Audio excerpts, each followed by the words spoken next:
इसलिए मैंने संचालक महोदय से अनुरोध किया कि हमारे पार्टी पदाधिकारी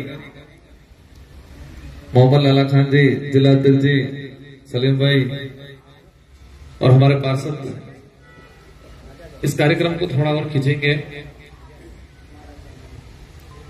ये लोकसभा जो चुनाव, इस लोकसभा चुनाव में जो परिस्थितियां बन रही है देश के अंदर, एक जहर सा घोला जा रहा है।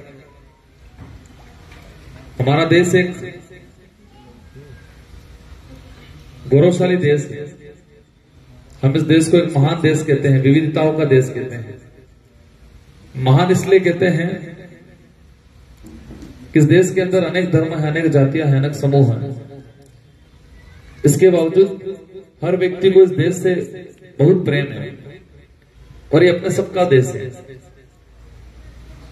लेकिन जो सत्ताधारी वर्तमान में जो पार्टियां हैं, इन लोगों ने जिस तरह से भी पिछले 10 सालों के अंदर जो जहर घोला है, इन पार्टियों के इतिहास में जाना पड़ेगा हमें। वर्तमान में जो सत्ता में है वो किस आधार पे सत्ता पर काबिज हुए, वर्तमान में सत्ता में है और वो किस आधार पे, किस रास्ते पे सत्ता पे काबिज हुए। गुजरात से जिस तरह से उन लोगों ने माहौल तैयार किया, यूपी में जिस तरह से माहौल तैयार किया,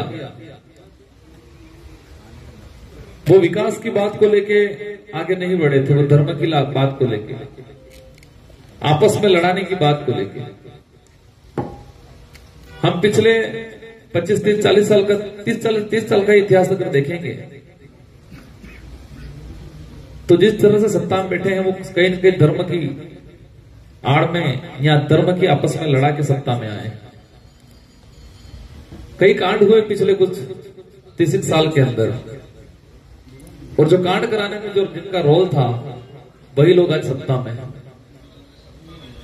और वर्तमान में जिस तरह से जहर घोला जा रहा है, आज मैं मुस्लिम समाज के भाइयों के बीच में आ रहा हूं, वो भी भाजपा के कई लोगों को दिक्कत है।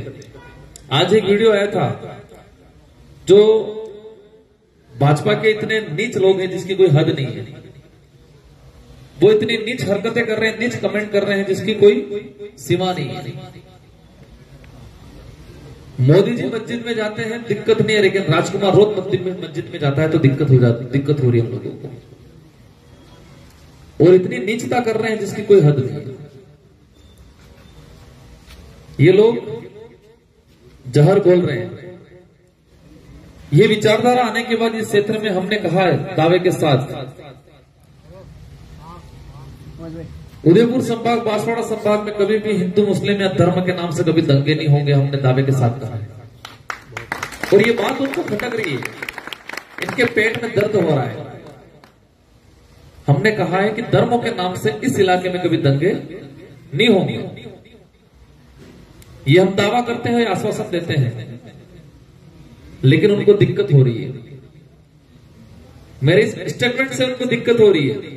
इसका मतलब यह सिद्ध हो रहा है कि ये लोग चाहते हैं कि कुछ न कुछ दानली हो, कुछ न कुछ लड़ाइयां हो, आपस में धर्मों के नाम से लड़ाते रहे। ये लोग चाहते हैं, ये सिद्ध हो गया। आज वर्तमान में जो लोकसभा में जो परिस्थितियां बन रही है, देश लेवल पे अगर देखा जाए, जिस तरह से बता रहे 400 पार संविधान खत्म करने की जो बात कर रहे हैं, जिस तरह से एसटी एससी माइनॉरिटी के लिए, ओबीसी के लिए जिस तरह से जहर घोला जा रहा है, अब वक्त हमारा आ गया है। और ये लड़ाई गाली गलौज से, तलवार से या लड़ से नहीं, ये लड़ाई मत के माध्यम से हमारी एकजुटता दिखा के इस बार लड़नी है। बांसवाड़ा में माइनॉरिटी समाज एक तरफा मुझे साथ दे, ये मैं आशा करता हूं, लेकिन उसके साथ मैं चाहता हूं कि पूरे देश के अंदर आप बात पहुंचाओ। ये तानाशाही लोग हैं, उन लोगों को खत्म करना जरूरी है। ये देश के लिए घातक है। पूरे देश में बात पहुंचनी चाहिए। मुस्लिम समाज हो, एससी हो, एसटी हो, ओबीसी हो, हम सबको एकजुट होना पड़ेगा। कौन जीतता है कौन नहीं जीतता है वो सवाल नहीं है, लेकिन जो तानाशाही है, जो धर्म के नाम से राजनीति कर रहे हैं, उनको रोकना इस बार जरूरी है। बाकी आने वाले समय में ये देश में दंगे करवाएंगे, धर्मों के नाम से लड़वाएंगे, इसलिए इस बार इन लोगों को रोकना बहुत सख्त जरूरी है। बांसवाड़ा की जो सीट है, हमारे भाई कांग्रेस के इतने वफादार रहे, हद से ज्यादा कौम के प्रति वफादार नहीं, इतने पार्टियों के प्रति वफादार रहे। लेकिन इस कांग्रेस के अंदर जो ऐसे लोग थे, चड्डेधारी लोग, और एक चड्डेधारी लोग जो सांसद का प्रत्याशी बने भाजपा में जाके 40 साल तक कांग्रेस में रहे, पर कांग्रेस को उनका वो चड्डा नहीं दिखा आज तक। मैं क्या कहना चाह रहा हूं समझ गए होंगे। और आज वो कह रहा है कि मैं तो प्योर बीजेपी का था, मैं आरएसएस का था, मैं समझ। और उनके पीछे हमारे भाइयों ने यहां बहुत चप्पल घिसाई, आदिवासियों ने भी घिसाई, मुस्लिमों ने भी घिसाई, एससी ने भी घिसाई, ओबीसी ने भी घिसाई, किसी भी वर्ग ने। हम, हमारा उद्देश्य ये नहीं है हम किसी वर्ग में किसी भी जाति को कमजोर दिखाएं। हम हर किसी का स्वागत करते हैं, कोई भी धर्म का व्यक्ति हो सभी का स्वागत करते हैं। बस उस चीज का दिक्कत है कि तुम धर्म के नाम से जो राजनीति कर रहे हो, धर्म के नाम से एक दूसरे में जहर बोल रहे हो, उस बात का दिक्कत है। हम किसी भी धर्म का विरोध नहीं करते हैं, लेकिन जो धर्म जहर बोलता है, जो धर्म एक दूसरे को लड़ाता है, और आप सब समझ रहे हो कि वो कौन सा धर्म है, क्या है, और उस धर्म की आड़ में उस धर्म को भी बदनाम कर रही है भाजपा। आस्था रहती है हर व्यक्ति की, तो किसी को भी माने, हमें कोई दिक्कत नहीं, लेकिन सिर्फ धर्म के नाम से राजनीति करना ये अपने देश के लिए घातक है। बातें अनेक है, हमारे वक्ता है, वो सारी बातें बताएंगे। मैं माइनॉरिटी के भाइयों से एक ही बात कहना चाहूंगा कि आप लोग दिल से हमें साथ दो, और हम भी बताते हैं दिल से आप लोगों को साथ देंगे। हमारा सबका मकसद है कि तानाशाहियों को खत्म करना है। और मैं आज इसी मंच से अपील करना चाह रहा हूं, आप सिर्फ तो बांसवाड़ा अकेली सीट पे नहीं, आप उदयपुर सीट है, देश के किसी भी कोने में कोई भी सीट है, उन सीटों पे यहां से मैसेज पहुंचाओ कि जो धर्म के नाम से जहर बोल रहे हैं, ऐसी सत्ताधारी पार्टी को रोकना है। वो हमारे देश के हित में, हमारे हित में भाई बेस्ट ऑप्शन रहेगा। उनको लग नहीं रहा है जिस तरह से भाईचारा बढ़ रहा है, उनको खटक रहा है। बीएपी के साथ अगर जुड़ रहा है मुस्लिम, तो उनको दिक्कत हो रहा है। दिन में ये लोग मुस्लिमों को गाली देते हैं, रात को ये जाके फिर कई भाइयों को कहते हैं, झूठी तसल्ली देते हैं अपने हाथों ने। लेकिन बाहर मेरे जो सिक्कर झुंझुनू की तरफ मैंने जो महसूस किया, राजस्थान में सरकार बनी, सरकार बनते उन्होंने 2-3 कांड किए। एक वीडियो आया होगा, वो बालकनाथ एक विधायक हैं जिन्होंने मांस की दुकानों पे जाके धांधली की,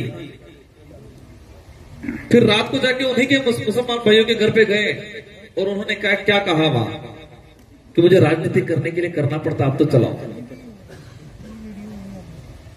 ऐसे दोगली राजनीतिक पार्टियों को खत्म करना पड़ेगा।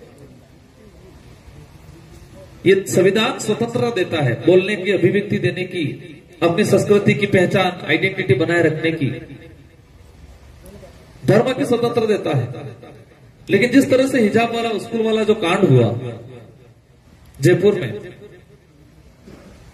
जिस तरह से बहन बेटियों के साथ अभद्र भाषा का उपयोग किया उन लोगों ने,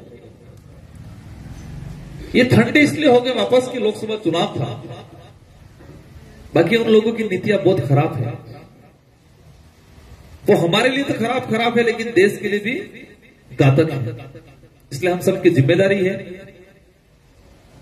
चुनाव लड़ना, चुनाव जितना, यही मकसद नहीं है।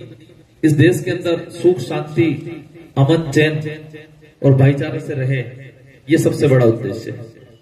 और ये उद्देश्य तभी पूरा हो सकता है कि तानाशाही लोगों को खत्म करें, धर्म के नाम से जहर घोलने वालों को खत्म करें, तभी ये हमारा जो उद्देश्य है वो सिद्ध हो सकता है।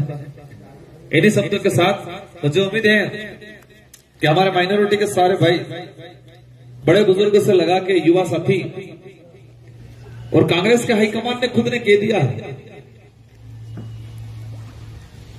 उनको धर्म का नशा है, ऐसा हमको भी पार्टी का नशा हो गया था हमारे लोगों को भी। वहां वोट डालने जाके हाथ का निशान देखते दबा मत देना, वो भाजपा का ही काम कर रहा है। हम उनको कह रहे हैं धर्म के नशेड़ी, लेकिन कहीं हमारे पार्टी के हाथ के नशेड़ी नहीं हो गए होंगे, क्योंकि वो भाजपा के लिए ही काम कर रहा है। और कांग्रेस को पता चल के आज इसको निष्कासित भी कर दिया गया। वो इसलिए खड़ा किया गया है भाजपा की तरफ से उस आदमी को, और हाथ को सिंबल इसलिए दिलाया गया है कि बांसवाड़ा लोकसभा सीट पे कम से कम 1 से 1.5 लाख मुस्लिम भाई है, 1 से 1.5 लाख एससी समुदाय है, आदिवासी समुदाय है।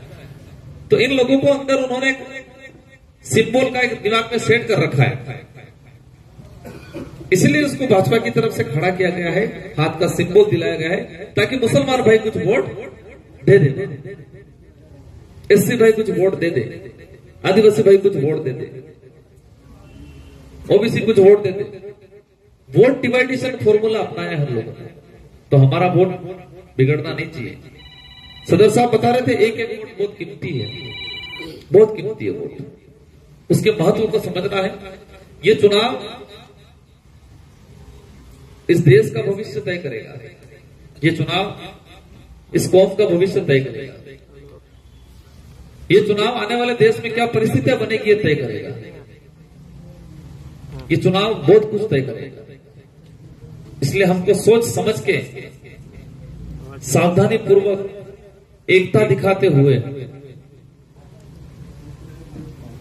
हमको मतदान करना है। अभी माहौल बहुत अच्छा माहौल है इस सीट पे, लेकिन भाजपा के लोग इतनी नीच हरकतें करने शुरू कर दिया है ताकि हम लोग उलझे, हम उनसे लड़ाई करें, हम उनके बारे में कुछ कहें, ये चाहते हैं। इस तरह की नीच पॉलिटिक्स का आज तक, मेरी तो ज्यादा उम्र नहीं है, 31 साल की उम्र है, इस उम्र में भी महसूस किया और पॉलिटिक्स के बारे में पहले पढ़ा मैंने, लेकिन इस तरह की नीच पॉलिटिक्स किसी भी पार्टी ने नहीं की जिस तरह से भाजपा के यहाँ के लोग आज कर रहे हैं। इसलिए हम सब की जिम्मेदारी है कि हम सब एकजुटता दिखाएं, इस देश को बचाना है, इस कौम को भी बचाना है, सुख शांति अमन चैन से हमको जीना है।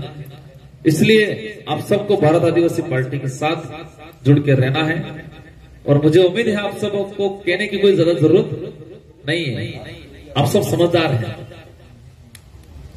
और आप सभी अपने जो रिश्तेदार हैं इधर इधर सब जगह बातचीत करें और मतदान कराएं। इन्हीं शब्दों के साथ आप सबको धन्यवाद, आभार, जय जोहार, जोहार सलाम।